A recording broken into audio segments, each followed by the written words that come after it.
Channel के सभी दर्शकों का अभिनंदन। रामचरितमानस को साहित्यिक दृष्टि से पढ़ने वाले पाठकों का विशेष अभिनंदन। मित्रों, इस समय नवरात्र चल रहे हैं। मुझे याद है अपने बचपन में बहुत सारे लोगों को देखा है मैंने, जो नवरात्र के दिनों में रामचरितमानस का 9 दिन का पारायण करते थे। ये परंपरा अभी पूरी तरीके से लुप्त नहीं हुई है। बहुत से लोग अभी भी हैं जो इन दिनों या तो दुर्गा सप्तशती या श्री रामचरितमानस का पारायण करते हैं। मित्रों, पारायण करना बहुत अच्छी बात है, लेकिन पारायण आप किस दृष्टि से करते हैं, किस दृष्टिकोण से करते हैं, तो यहां पर मैंने देखा है कि फिर वही भक्ति आपके पारायण करने में प्रधान हो जाती है। शायद ही कोई ऐसा व्यक्ति मिले जो कि रामचरितमानस को भक्ति के अतिरिक्त, यानी उसके कथानक के अतिरिक्त किसी और दृष्टिकोण से उसका पारायण करता हो। मित्रों, किसी कवि का मूल्यांकन कैसे होता है? उसके कथ्य से नहीं, या मैं इस तरीके से कहूं कि एकमात्र कथ्य से नहीं, कथ्य का जो प्रस्तुतिकरण है, यानी जो कवित्व है, उस कवित्व को, वही कवित्व किसी कवि को विशिष्ट बनाता है।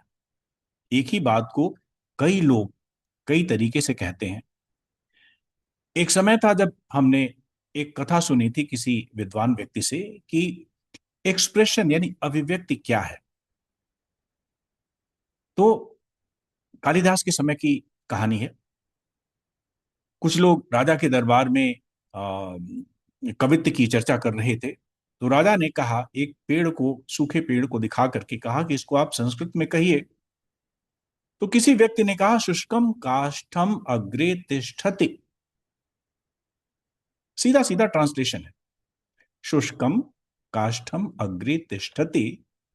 जब कालिदास से कहा तो कालिदास ने उसका संस्कृत में इस तरीके से उसको प्रस्तुत किया कि नीरस तरुवर अग्रे विलसति। अब आप देखिए, बात एक ही है। सामने कोई लकड़ी का टुकड़ा पड़ा हुआ है, उसको कहने का दो इस प्रकार का ढंग है जो किसी व्यक्ति को किसी कवि से अलग करता है। कवि यहीं पर विशिष्ट बनता है। मित्रों, जब कालिदास ने रघुवंश की रचना, इस महाकाव्य की रचना शुरू की, तो उसके प्रथम सर्ग में, प्रथम श्लोक में ही उन्होंने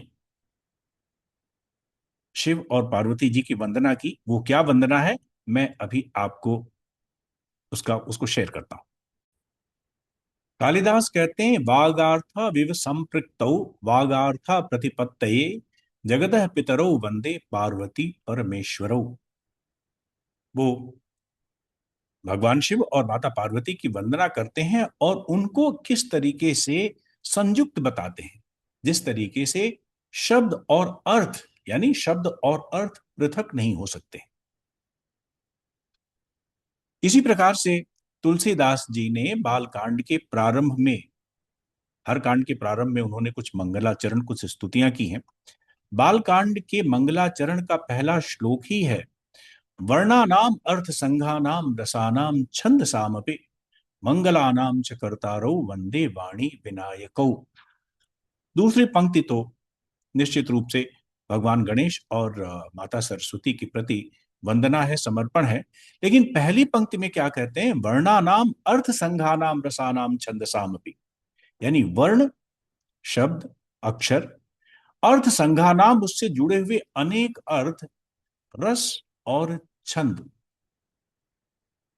ये देखिए, कवि, ये इनका रॉ मटेरियल है। कभी अगर आप किसी कवि को देखेंगे तो क्या उसके कवित्व को विशिष्ट बनाता है? उसके कवित्व को विशिष्ट बनाने के लिए शब्द चयन, शब्दों के संदर्भ में उनका अर्थ, किसी संदर्भ विशेष में उसका अर्थ, रस, काव्य में आपको पता है अनेक प्रकार के रस होते हैं, और जिस प्रकार से काव्य उसको पढ़ने का यानी उसके शब्दों का जो चयन होता है एक विशेष रूप में होता है। छंद, छंद किसी काव्य को तुकांत अतुकांत गेय या उसको बहुत पद्य के निकट बनाता है। तो गद्य और पद्य में एक विशेष अंतर ही छंद का है। चौपाई एक छंद है, सोरठा एक छंद है ना। तो ये शब्द, अर्थ, रस और छंद का चयन यही किसी कवि को विशिष्ट बनाता है। और उसके मूल्यांकन के लिए मेरा ख्याल है कि निश्चित रूप से बिना इनको, और कथ्य में जो नीतियां हैं, जो ज्ञान है, जो दर्शन है, मनोविज्ञान है, जब तक आप उनको कवि के मूल्यांकन के लिए एक साथ नहीं रखेंगे तो मेरा ख्याल है कि यह कवि के लिए अन्याय होगा। तुलसीदास अयोध्या कांड में जब भरत और श्री रामचंद्र जी की मुलाकात होती है, भरत जी सेना लेकर के जाते हैं उनको इस बात के लिए राजी करने के लिए कि आप आकर के राज्य संभालें। तो तुलसीदास कहते हैं कि मेरी अपनी सीमाएं हैं। वो कहते हैं कभी अर्थ आखर बल सांचा, अनुभरी ताल गति ही नटु नाचा। इसका पूरा अर्थ ये आप अगर पढ़ेंगे तो आपको मिलेगा कि वो कहते हैं कि देखिए मेरे पास शब्द और अर्थ नहीं है, जिस प्रेम भाव से भरत और श्री रामचंद्र जी का मिलन हुआ है। तो अपनी सीमाओं को कहते हैं कि कभी अर्थ आखर बल सांचा, शब्द और अर्थ ही तो कवि के बल है, वही उनका रॉ मटेरियल है। जिस प्रकार से अनुहर ताल गति नटु नाचा, जो नट के नृत्य में ताल बहुत बड़ी एक उसका उसका एक अनुशासन होता है। ताल से हट करके नृत्य नहीं किया जा सकता। तो मित्रों, कुल मिल मिला करके मैं आपसे निवेदन करना चाहता हूं कि रामचरितमानस में अगर आप कवित्व को आगे करके उसको पढ़ेंगे तो जो कथ्य है, जो कथानक है, जो श्री राम की कथा है, उसका तो अपना ही रस है। लेकिन अगर आप उनमें से नीतियों, शब्दों यानी कवित्व को अगर आगे करके पढ़ेंगे तो उसका एक बहुत विशेष आनंद आएगा। मित्रों, इस भूमिका के साथ अब मैं प्रारंभ करता हूं जो अरण्य कांड की 3 नीतियों के बारे में। ये 3 नीतियां 3 विभिन्न प्रसंगों में हैं और इसका हमें ध्यान रखना चाहिए। और इन नीतियों का जब मैंने आपके समक्ष रखने का निर्णय किया, जब लगा कि इनके बारे में भी चर्चा होनी चाहिए, तो मुझे इनके एक स्वरूप में यानी ये नीतियां लोक ज्ञान और इस समय भी हमारे आसपास जो भी कुछ घटित हो रहा है, ह्यूमन इंटरेक्शन, उसमें बहुत कुछ संदर्भ रखती हैं। They are very very relevant even today while we are interacting with the people around us। तो वो 3 संदर्भ कौन से हैं ये अभी आपको मैं एक स्लाइड में शेयर करता हूं, उसके बाद इन 3 चौपाइयों को हम लोग अलग से देखेंगे।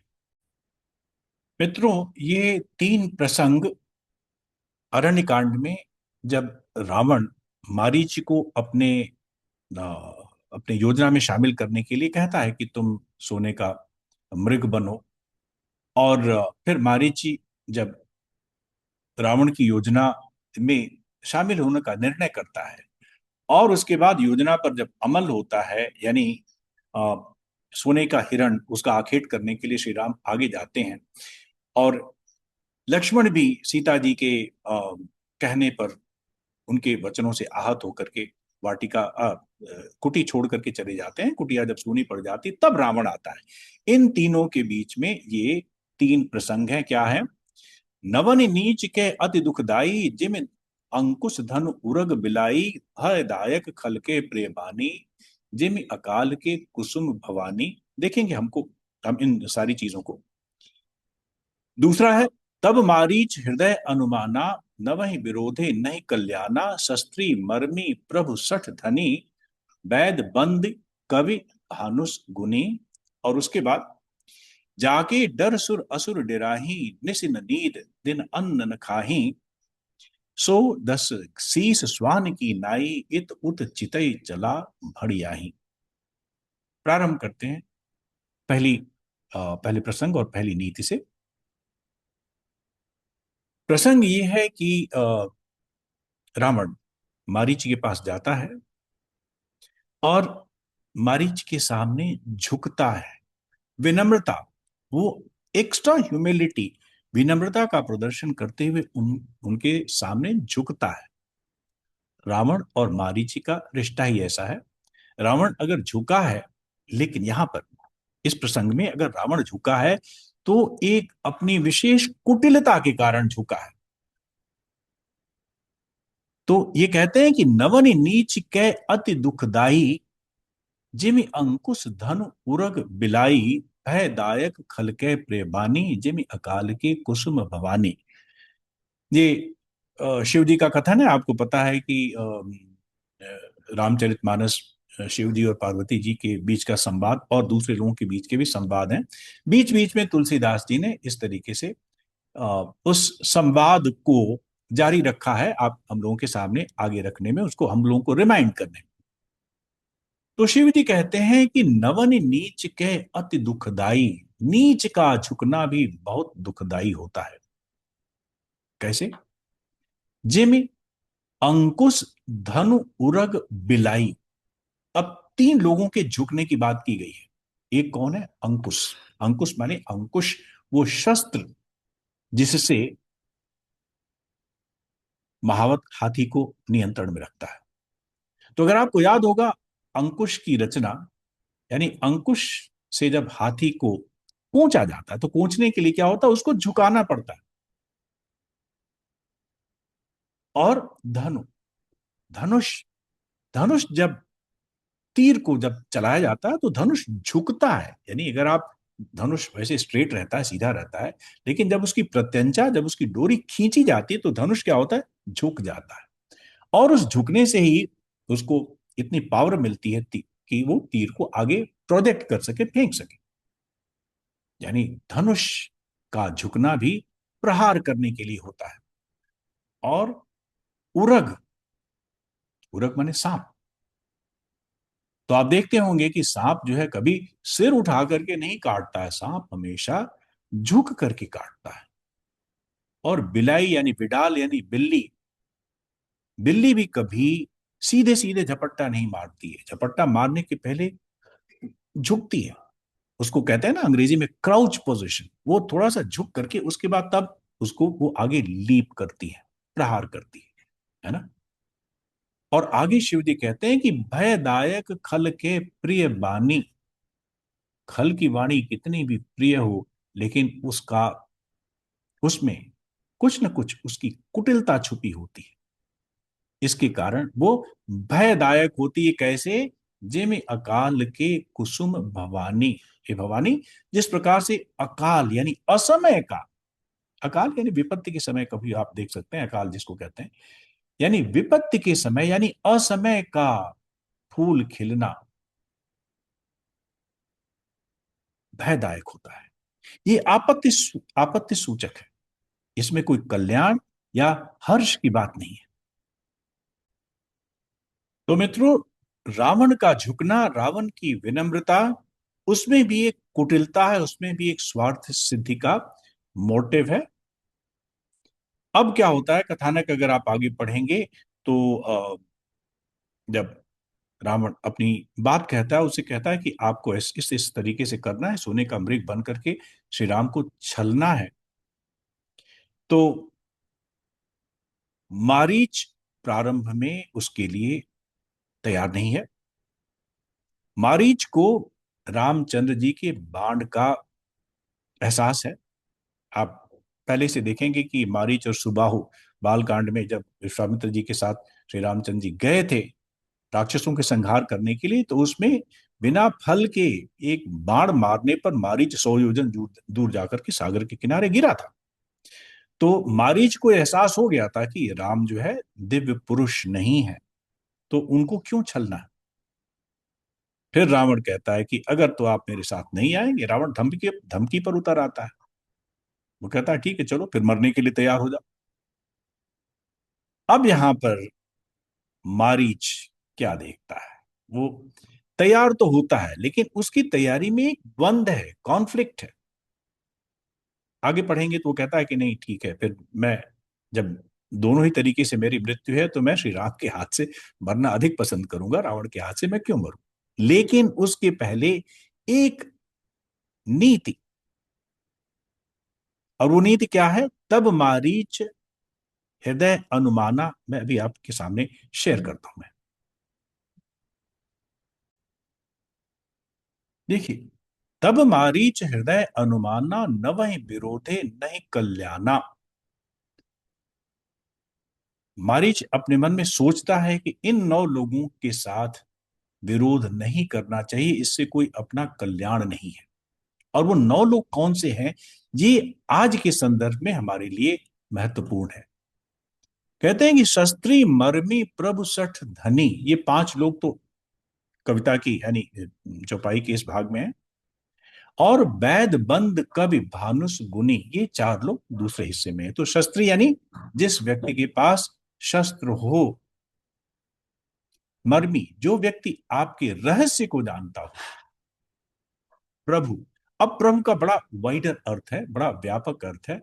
प्रभु का अर्थ यहां पर स्वामी से भी हो सकता है, मालिक से भी हो सकता है, एम्प्लॉयर से भी हो सकता है। आप ईश्वर से भी उसका अर्थ जोड़ सकते हैं। तो शस्त्री यानी जिसके पास शस्त्र हो, हथियार हो। मर्मी यानी जिस व्यक्ति के पास आपके रहस्य हो। और प्रभु यानी जो आपका स्वामी, मालिक, ईश्वर है। सठ, मूर्ख आदमी, मूर्ख व्यक्ति। मूर्ख व्यक्ति के साथ भी विरोध नहीं करना चाहिए। आप देखेंगे कि व्यक्ति अपनी मूर्खता के कारण आपका बहुत बड़ा नुकसान कर सकता है। और धनी, धनी का मतलब मात्र धन ही नहीं होता है मित्रों। यहां पर धनी का मतलब होता है a person who is resourceful, जिसके पास अधिक संसाधन हो। किसी भी तरीके का संसाधन हो सकता है ना। धन यानी वो स्वर्ण या रुपए पैसे, यही धन नहीं होता है। संसाधन, है ना। संसाधन चाहे प्राकृतिक संसाधन हो, चाहे कोई और भी, चाहे विद्या ही कोई ऐसी हो जो उसको संसाधन के रूप में प्रयोग कर सकता हो। तो धनी यानी रिसोर्सफुल। और वैद आप समझ सकते हैं, फिजिशियन, डॉक्टर, उनके साथ क्यों विरोध करना है भाई, है? और बंदी, आपने सुना होगा, बंदी बंदी जनगुण गाते रहते। बंदी का मतलब चारण, भाट, ऐसा व्यक्ति जिसको आपने अपनी प्रशंसा के गीत कहने, सुनने, लिखने के लिए आपने उसको एम्प्लॉय कर रखा है। राजा के दरबार में बंदीगण होते हैं। वो राजा की कीर्ति को जनता के सामने जाकर के उसकी स्तुतियां और कीर्ति सुनाते हैं। तो उस व्यक्ति में गुण है, और उसके कारण राजा की प्रशंसा होती है, कीर्ति होती है।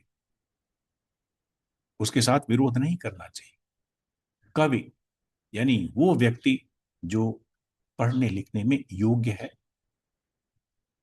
कवि का एक अपना ही समाज में उपयोग है। कवि अगर प्रसन्न है, कवि का मन प्रसन्न है, तो ठीक है। लेकिन अगर कवि के साथ किसी ने विरोध कर दिया, तो निश्चित रूप से कवि अपने कवित्व, अपनी काव्य क्षमता के कारण उस व्यक्ति का बहुत नुकसान कर सकता है। आपको याद होगा, एक शेर है, मेरा ख्याल है कि, अगर मुझे ठीक से याद है, I am open to correction, Akbar Allahabadi का है। वो कहते हैं कि न तोप निकालो न तलवार निकालो, जब फौज मुकाबिल हो तो अखबार निकालो। है। और चौथा, इस लाइन में जो चौथा, यानी वैद बंद कवि, तो 3 हो गए। और भानस, भानस का मतलब होता है रसोईया। तो शस्त्री जिसके पास अस्त्र हो, मर्मी जिसके पास आपका भेद हो, प्रभु यानी जो आपका स्वामी, ईश्वर, मूर्ख व्यक्ति, धनी व्यक्ति, रिसोर्सफुल व्यक्ति, फिजिशियन, डॉक्टर, वैद्य, चारण, भाट, कवि, और रसोईया, गुणी रसोईया, इन 4 व्यक्तियों के साथ विरोध नहीं करना चाहिए। मित्रों, ये हमारे लिए शिक्षा है। शिक्षा ये है कि जब आप किसी से विरोध मोल लेते हैं, तो समझ लीजिए कि अगले व्यक्ति की क्या शक्तियां हैं। Better assess your self before you declare a war against somebody और एनिमोसिटी अगेंस्ट समबडी। अदरवाइज क्या होगा कि ये ये जो ज्ञान है, अगर इसका प्रयोग न करें तो बहुत बार विरोध उल्टा ही पड़ता है। तो मित्रों, ये अभी हमने दो प्रसंग देखे, यानी जब मारीच के पास रावण जाकर के अपनी विनम्रता दिखाता है, जिसमें विनम्रता से ज्यादा कुटिलता भरी होती है, और दूसरा देखा हमने प्रसंग जिसमें मारीच जब रावण का साथ देने के लिए तैयार होता है तो एक नीति के तहत वो एक डिसीजन लेता है। तो जब हम कभी किसी जीवन के अंतर्द्वंद के की स्थिति में जब डिसीजन लेते हैं, तो उस समय हमको किसी न किसी नीति, किसी थॉट, किसी आइडिया का सहारा हमको चाहिए होता है। अब दोस्तों, आता है वह प्रसंग जिसमें रावण सीता हरण के लिए जाता है। जिस वक्त आप कोई अनैतिक कार्य करने के लिए जाते हैं, ये इन पंक्तियों में जो मैं अभी आपके सामने शेयर कर रहा हूं, इसमें विशुद्ध मनोविज्ञान और दर्शन शास्त्र है। जब आप कोई अनैतिक कार्य करने के लिए जाते हैं तो आपके मन में एक अंतर्द्वंद पैदा होता है, आपके अंदर एक असुरक्षा का भाव होता है। तब आप जरूरत से ज्यादा सचेतन हो जाते हैं और आपको लगता है कि आप कहीं किसी के द्वारा नोटिस न कर लिए जाए, देख न लिए जाए। वही चीज जब इतना बड़ा राजा, इतना बड़ा प्रतापी राक्षसों का राजा, जब वो एक अनैतिक कार्य करने के लिए जाता है, तो देखिए उसका आत्मसम्मान कितना गिर जाता है।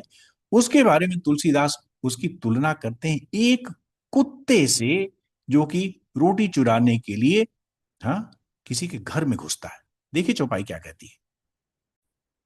रावण की दशा क्या हो गई है, एक कुत्ते जैसी हो गई है। जैसे कि तुलसीदास कहते हैं कि जाके डर सुर असुर डेराही, निसिन नींद दिन अन्न न खाही।